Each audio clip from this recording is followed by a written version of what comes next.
जो नाम अपनी इच्छा से जपा जाता है, सत्संग सुन करके, शास्त्र स्वाध्याय करके, उस नाम को जपते जपते हम पर नाम की कृपा होती है, तब हमें सदगुरुदेव की प्राप्ति होती है।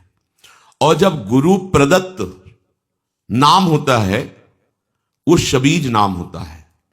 गुरु के श्रीमुख से निकला हुआ जो नाम है, जब हम विधि पूर्वक गुरु आज्ञा में रह करके उस नाम का जप करते हैं, गुरु आज्ञा में रह करके, तब उसके अंदर नाम की शक्ति जागृत होती है।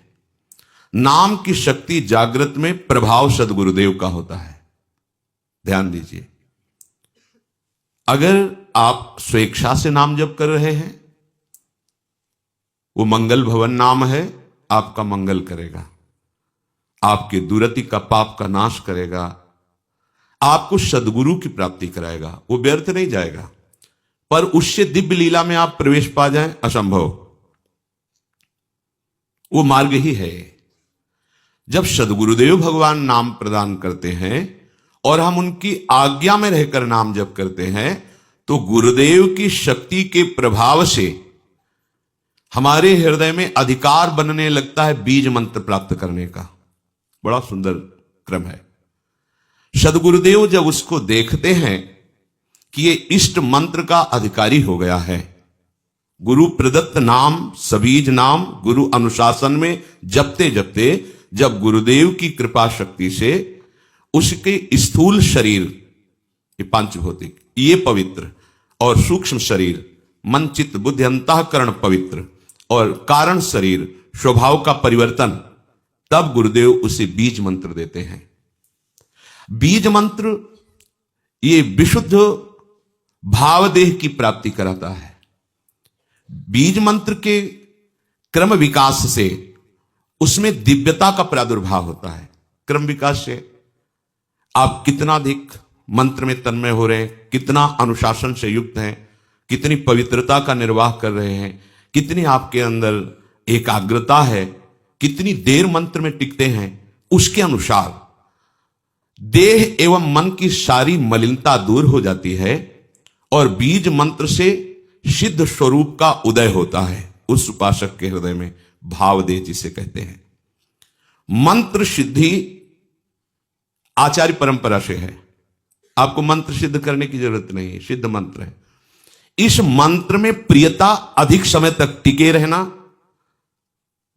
बहुत समय तक निज मंत्र ही चल रहा है, इससे आपकी पहले भूत शुद्धि होगी, पंचभूत आपके शुद्ध होंगे जिनसे शरीर रचा है, फिर चित्त शुद्ध होगा, इसके बाद स्वभाव शुद्ध होगा आपका। वो स्वभाव ही जहां शुद्ध हुआ, तहां भावदेह का अनुभव होने लगेगा बीज मंत्र से, निज मंत्र से। उस समय किसी भी अभाव की स्मृति नहीं रहती। अभाव, न उसे मोक्ष चाहिए, न सिद्धियां, कोई अभाव नहीं। सोचो कैसी स्थिति। जिस समय स्वभाव शुद्ध हुआ, पहले भूत शुद्धि, चित्त शुद्धि, स्वभाव शुद्धि, अब जो भाव का प्रादुर्भाव हुआ, तो यहां कोई भी अभाव नहीं है। किसी भी तरह की कोई चाह, कोई कामना, कोई पद प्रतिष्ठा, कुछ नहीं। यह अवस्था यद्यपि सिद्धावस्था के अंतर्गत मानी जाती है, परंतु इस प्रेम मार्ग की इस अवस्था में माता के गर्भ से उत्पन्न मलिन देह से प्रवेश नहीं हो सकता। इस देह का राग जब तक है, इसमें जब तक अपनापन है, तब तक आपका निकुंज रस में, देखो कहां है, गुरु प्रदत्त नाम जप से मंत्र का अधिकार, मंत्र से समस्त भूतों की शुद्धि, स्वभाव तक की शुद्धि, अब भावदेह का प्रादुर्भाव।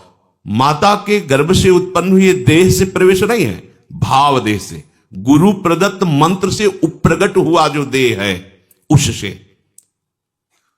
बनिता पुरुष भाव मिट जाए, सेवे ललितादिक के भाय, मानसी गढ़े चित्त, उसके चित्त में ही अनुभव होने लगता है अपने दिव्य देह का, चिदानंदमय देह का। फिर वो मानो राजमार्ग पे खड़ा हो गया। राजमार्ग जैसे बना हुआ जीटी रोड, अब आंख मूंद के दौड़ने पर भी गिरने की संभावना नहीं, अब संभावना खत्म। माया उसको स्पर्श भी नहीं कर सकती। भगवत भजन की ये माइक अशुद्धि को दूर करके दिव्य देह भाव देह की अभिव्यक्ति जब तक नहीं है तब तक लीला में प्रवेश नहीं होता। छिन छिन बिहरत संग ये अनुभव नहीं होता। अब भावदेह में जो सेवा होती है, जो सुमिरन होता है, जो भजन होता है, वो है भजन। तो इस भजन से उस भजन की प्राप्ति, भजन से भजन की मांग, ये होगा गुरु प्रदत्त मार्ग से ही, ऐसे नहीं हो सकता। विधि मार्ग की नियमबद्धता इस उपासना में दृढ़ करेगी। ये चैतन्य मंत्र अंदर जाकर के आपकी भावना को सार्थक करता चला जाएगा। उपासक के भाव देह के विकास के साथ साथ उसके सामने उसके आराध्य देव का ज्योतिर्मय धाम, आराध्य देव की गूढ़ रस रीति प्रकाशित होने लगती है। ध्यान दीजिए, पर यह जान लेना चाहिए कि यह बात उसी के लिए है जो गुरु प्रदत्त बीज मंत्र का अनुष्ठान कर रहा है, निरंतर अनुशासन में रह करके।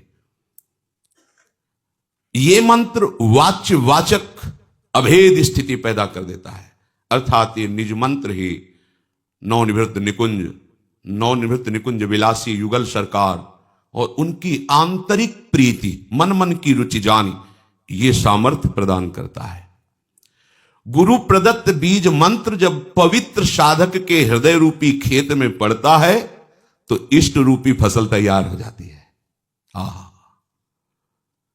इसी बीज से वृक्ष का प्रादुर्भाव होता है, निकुंज का। गुरु प्रदत्त मंत्र में प्राणों से भी अधिक जिसे प्यार है वही इसको प्राप्त कर पाता है। इस बीज मंत्र से प्राकृतिक जितनी भी सृष्टि है सबसे स्वाभाविक अरुचि पैदा हो जाती है और उसमें गुरु शक्ति का आधान होते ही इष्ट का स्वरूप प्रकाशित हो जाता है।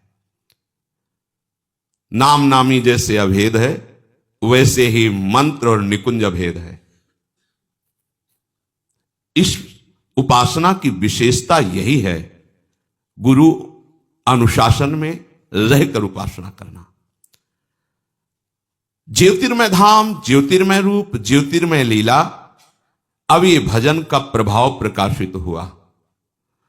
वो उपासक भले दिखाई देता है शरीर में है, पर वो शरीर में रहते हुए भी शरीर में नहीं रहता।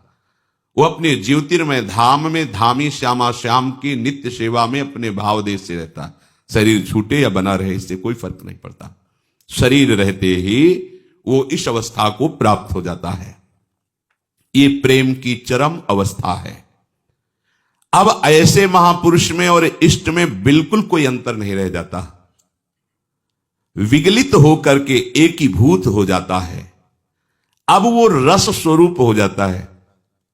जो उपासक उपासना की इस सोपान स्थिति पर होता है वो रस स्वरूप, रसमय हरिवंश, परम परमाक्षर, वो नाम के प्रभाव से स्वयं नाम का फल उसके हृदय में जो प्रकाशित हुआ तो वो फल स्वरूप ही हो गया, रस स्वरूप, रसमय हो गया। ये प्रेम की महाअद्वैत स्थिति है। प्रेम की इस अवस्था में जो स्थायी भाव स्वरूप प्राप्त हुआ, अब वो नित्य लीला का अधिकारी हो गया। देखने का ही नहीं, सम्मिलित होने का अधिकारी हो गया।